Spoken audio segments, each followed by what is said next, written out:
18 കൊല്ലത്തെ IPL ഒരു കാര്യം പറയുമ്പോൾ IPL ഏറ്റവും ബെസ്റ്റ് പ്ലെയർ എന്ന് വേണമെങ്കിൽ നമുക്ക് വിശേഷിപ്പിക്കാവുന്ന ഒരു താരമേ ഉള്ളൂ.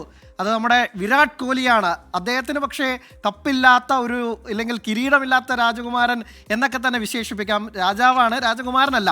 അങ്ങനെ കോഹ്ലിയുടെ ആ വലിയ ഒരു സ്വപ്നം അതിന്ന് പൂവണിയുമോ എന്ന കാര്യത്തിലാണ് നമുക്ക് നിർണായകമായിട്ടുള്ളത്. വിരാട് കോഹ്ലി IPL ചരിത്രത്തിലെ ഏറ്റവും വലിയ താരം, IPL ചരിത്രത്തിലെ ഏറ്റവും കൂടുതൽ റൺ നേടിയ താരം, 8 സെഞ്ചുറികളുള്ള താരം, 113 റൺസ് ഹയസ്റ്റ് സ്കോർ ആയിട്ടുള്ള താരം. അദ്ദേഹത്തിൻ്റെ കണക്കുകൾ പരിശോധിക്കുകയാണെങ്കിൽ കോഹ്ലിക്ക് മുന്നിലോ പിന്നിലോ ഇല്ലെങ്കിൽ ഒപ്പം തുലനം ചെയ്യാൻ പോലും ആളില്ലെന്നത് പറയാം. പക്ഷേ കിരീടത്തിൻ്റെ കാര്യത്തിൽ അദ്ദേഹത്തിന് വലിയ നിരാശയാണ് എല്ലാ കാലത്തും ഉണ്ടായിരുന്നത്.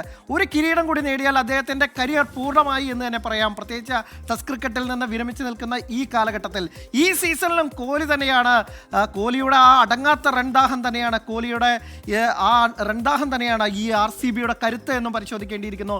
14 മത്സരത്തിൽ 600-ലധികം റൺസ്, 8 അർദ്ധ സെഞ്ചുറി. എന്തായാലും കോഹ്ലിയുടെ ബാറ്റിൽ തന്നെയാണ് ഇന്നും RCBയുടെ കണ്ണ്, പ്രതീക്ഷ, എല്ലാം എന്ന് പറയേണ്ടിയിരിക്കുന്നു. ഇന്ന് കോഹ്ലി എത്ര കണ്ട് നിർണായകമായിരിക്കും എന്ന കാര്യത്തിൽ തർക്കമില്ല. പ്രത്യേകിച്ച് കോഹ്ലി ഈ പ്രഷർ മാച്ചസിൽ എങ്ങനെ കളിക്കുന്നു, അല്ലെങ്കിൽ ചേസ് മാസ്റ്റർ എന്നതാണ് അദ്ദേഹത്തിൻ്റെ വിശേഷണം. പക്ഷേ അദ്ദേഹത്തിന് ഈ സീസണിൽ കുറച്ചുകൂടി കാര്യങ്ങൾ എളുപ്പമാണ്. അദ്ദേഹത്തിൻ്റെ കൂടെയുള്ളവർ വലിയ രീതിയിൽ സഹായിക്കുന്നു, അദ്ദേഹത്തെ ഒറ്റപ്പെടുത്തുന്നില്ല എന്നുള്ളതാണ്. അജിത് കുമാർ, ഒരിക്കൽ കൂടി കോഹ്ലിക്കൊരു കപ്പ് കിട്ടുമോ, അല്ലെങ്കിൽ കോഹ്ലിയുടെ ആ ഇതിഹാസ തുല്യമായ കരിയറിലെ ഒരു മിസ്സിംഗ് ലിങ്ക് അത് ഇത്തവണ മാറുമോ? തീർച്ചയായിട്ടും അതാണ് എല്ലാവരും പ്രാർത്ഥിക്കുന്നത്. നിങ്ങൾ എന്നോട് ചോദിച്ചാൽ നിങ്ങൾക്ക് എന്റെ സപ്പോർട്ട് ആർക്കാന്ന് ചോദിച്ചാൽ തീർച്ചയായിട്ടും RCBക്ക് തന്നെയാണ്. കാരണം 18 വർഷമായിട്ട് ഒരു ടീമിൽ 18 കൊല്ലവും കോഹ്ലി കളിച്ചിരിക്കുന്നത് RCBക്കാണ്.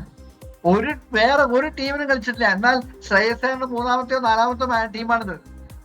പിന്നെ ശ്രേയസ് അയ്യറിനെ സംബന്ധിച്ചോളം അദ്ദേഹം ഇപ്പൊ തന്നെ ഒരു IPL വിക്ടറി ഉണ്ടായിട്ടുണ്ട്. കഴിഞ്ഞ വർഷം അദ്ദേഹം KKRനെ വളരെ ഒരു വിസ്മയമായ വിജയത്തോടെ അവര് കഴിഞ്ഞ തവണ KKR വിജയിച്ചാണ്. പ്രത്യേകിച്ചും SRH, അന്ന് എല്ലാവരും SRH വിജയിക്കുന്നു പറഞ്ഞപ്പോഴാണ് KKR വിജയിച്ചത്. അപ്പൊ ആ ഒരു ബാക്ക്ഗ്രൗണ്ട് തീർച്ചയായിട്ടും പഞ്ചാബിനുണ്ട്. കാരണം അതേപോലെ ഒരു ബാക്ക്ഗ്രൗണ്ടിലാണ് ഒരിക്കൽ പഞ്ചാബ് KKRനോട് തോറ്റത്. അതാണ് വേറൊരു തമാശ.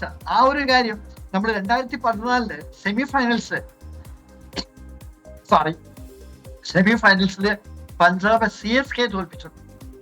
നല്ലൊരു മത്സരമായിരുന്നു. എന്നാൽ നമ്മളെല്ലാവരും വിജയിച്ചത് വീരേന്ദ്ര സേവാഗ് ഒരു സെഞ്ചുറി അടിച്ചിട്ട് അവര് ഫൈനൽസ് എത്തി.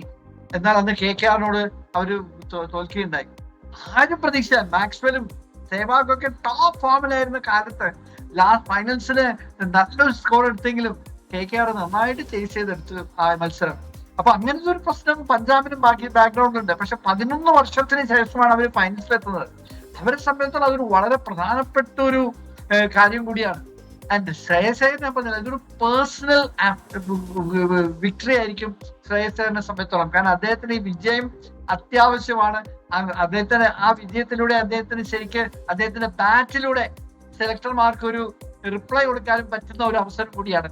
അങ്ങനെ ആലോചിക്കുമ്പോൾ KKRന് പഞ്ചാബിന് ഒരു ചാൻസ് ഉണ്ട്. പക്ഷെ എന്റെ ഒരു ശരിക്കും പറഞ്ഞാൽ മനസ്സ് പറയുന്നത് RCB ജയിക്കണം.